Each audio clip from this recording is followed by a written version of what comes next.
Bienvenue à cette leçon d'aujourd'hui où nous allons explorer en profondeur la question de la réjection à travers des perspectives philosophiques variées.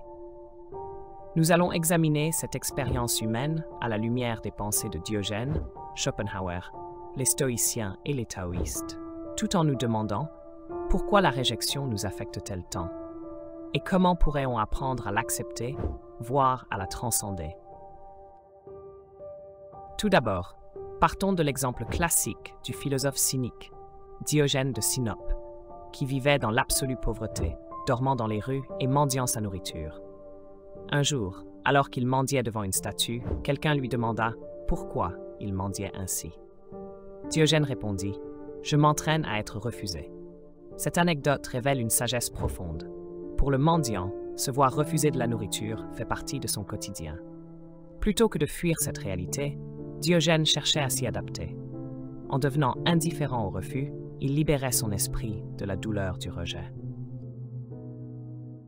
Ici, nous observons une première leçon importante.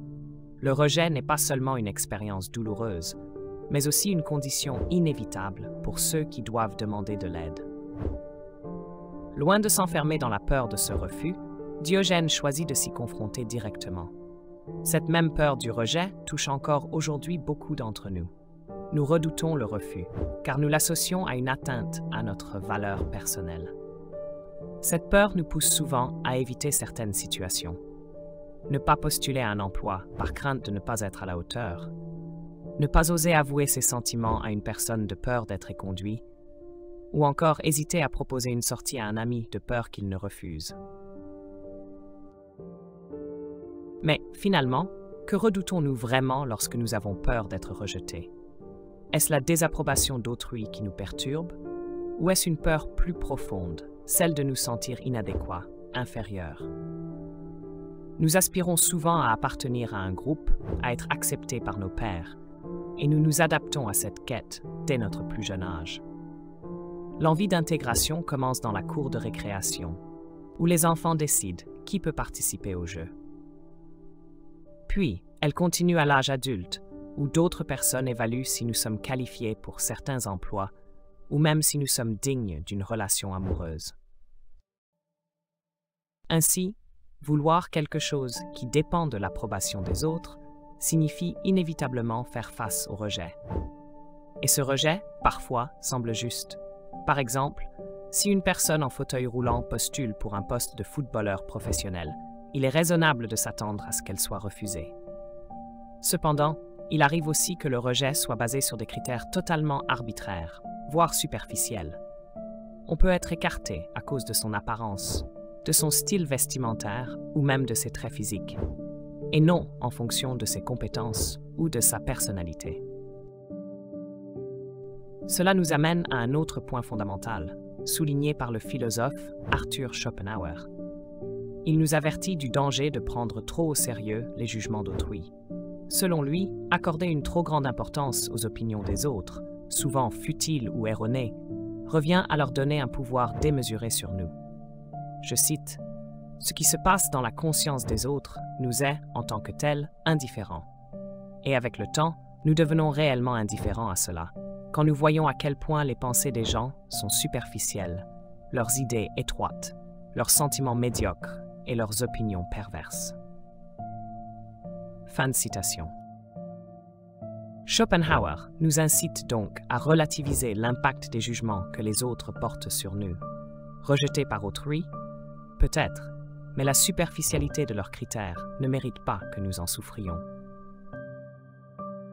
Si nous nous tournons maintenant vers la philosophie stoïcienne, une autre approche intéressante nous apparaît. Selon les stoïciens, la douleur du rejet vient d'une mauvaise compréhension du monde. Le rejet découle du fait que nous n'obtenons pas ce que nous désirons, c'est-à-dire l'acceptation des autres. Mais Épictète, l'un des grands maîtres stoïciens, nous met en garde contre les désirs. Désirer ardemment quelque chose, c'est s'exposer à la souffrance, si cette chose nous échappe. À la place, il nous conseille de souhaiter que les choses se passent non pas comme nous le voudrions, mais comme elles se produisent naturellement. En adoptant cette perspective, le rejet perd de son impact. Par exemple, Si une personne aborde quelqu'un dans l'espoir de débuter une relation et est refusée, cette personne n'a pas obtenu le résultat escompté. Mais, selon les stoïciens, l'erreur est dans l'attente même. En se détachant de ces résultats, en acceptant le flux de la vie tel qu'il est, la douleur du rejet disparaît. Rejet, ce n'est qu'un simple détour de la destinée. Cette notion rejoint le concept stoïcien d'amor fati, qui signifie aimer son destin. Peu importe ce qui arrive, que ce soit un rejet ou une réussite, tout est accueilli avec égalité d'âme. Ce qui compte, ce ne sont pas les résultats, mais nos actions, qui, elles, sont sous notre contrôle. Comme le dit Épictète, si vous donnez le contrôle de votre esprit à une autre personne, ne deviez-vous pas en avoir honte. Fin de citation. Un autre courant philosophique qui offre une réflexion fascinante sur le rejet est le taoïsme. Le texte taoïste du Zhuangzi raconte l'histoire d'un arbre tordu, si difforme qu'aucun bûcheron ne voulait le couper. Mais, en raison de son inutilité perçue, cet arbre a pu grandir en paix et vivre une longue vie, alors que ses compagnons plus droits ont été abattus pour en faire des planches. Ainsi, ce qui semble être un désavantage, comme le fait d'être rejeté, peut parfois être un avantage déguisé. Le rejet peut nous sauver de situations qui auraient pu nous nuire davantage. Un rejet pourrait même révéler que nous sommes destinés à un autre chemin, un chemin unique, qui correspond mieux à nos véritables capacités et aspirations. En conclusion, que nous observions le rejet à travers l'ironie cynique de Diogène, la sagesse stoïcienne d'Épictète, ou la profondeur taoïste de Zhuangzi, il est clair qu'il ne doit pas être considéré comme un échec personnel. Le rejet, lorsqu'il est correctement compris, peut nous libérer des attentes irréalistes, nous guider vers des chemins plus adaptés à notre nature et nous apprendre à embrasser la vie telle qu'elle est, plutôt que comme nous le souhaiterions qu'elle soit.